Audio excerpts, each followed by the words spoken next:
Genesis 38. At that time Judah left his brothers and went down to stay with a man of Adullam named Hira. There Judah met the daughter of a Canaanite man named Shua. He married her and made love to her. She became pregnant and gave birth to a son, who was named Er. She conceived again and gave birth to a son and named him Onan. She gave birth to still another son and named him Shelah. It was at Kezib that she gave birth to him. Judah got a wife for Er, his firstborn, and her name was Tamar. But Er, Judah's firstborn, was wicked in the Lord's sight, so the Lord put him to death. Then Judah said to Onan, "Sleep with your brother's wife, and fulfill your duty to her as a brother-in-law to raise up offspring for your brother." But Onan knew that the child would not be his, so whenever he slept with his brother's wife, he spilled his semen on the ground to keep from providing offspring for his brother. What he did was wicked in the Lord's sight, so the Lord put him to death also. Judah then said to his daughter-in-law Tamar, "Live as a widow in your father's household until my son Shelah grows up." For he thought, "He may die too, just like his brothers." So Tamar went to live in her father's household. After a long time Judah's wife, the daughter of Shua, died.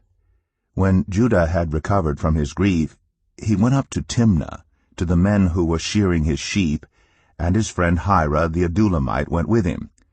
When Tamar was told, "Your father-in-law is on his way to Timnah to shear his sheep," she took off her widow's clothes, covered herself with a veil to disguise herself, and then sat down at the entrance to NIV, which is on the road to Timnah. For she saw that though Shelah had now grown up, she had not been given to him as his wife. When Judah saw her, he thought she was a prostitute, for she had covered her face. Not realizing that she was his daughter-in-law, he went over to her by the roadside and said, "Come now, let me sleep with you." "And what will you give me to sleep with you?" she asked. "I'll send you a young goat from my flock," he said. "Will you give me something as a pledge until you send it?" she asked. He said, "What pledge should I give you?" "Your seal and its cord, and the staff in your hand," she answered. So he gave them to her and slept with her, and she became pregnant by him. After she left, she took off her veil and put on her widow's clothes again. Meanwhile Judah sent the young goat by his friend the Adullamite in order to get his pledge back from the woman, but he did not find her. He asked the men who lived there, "Where is the shrine prostitute who was beside the road at NIV?" "There hasn't been any shrine prostitute here," they said. So he went back to Judah and said, "I didn't find her. Besides, the men who lived there said, 'There hasn't been any shrine prostitute here.'"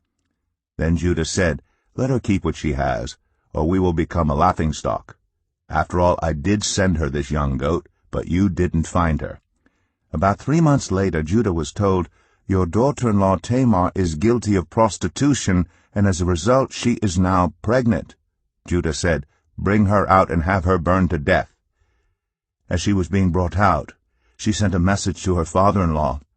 "I am pregnant by the man who owns these," she said, and she added, "See if you recognize whose seal and cord and staff these are." Judah recognized them and said, "She is more righteous than I, since I wouldn't give her to my son Shelah." And he did not sleep with her again. When the time came for her to give birth, there were twin boys in her womb. As she was giving birth, one of them put out his hand, so the midwife took a scarlet thread and tied it on his wrist and said, "This one came out first." But when he drew back his hand, his brother came out, and she said, "So this is how you have broken out." And he was named Perez. Then his brother, who had the scarlet thread on his wrist, came out, and he was named Zerah.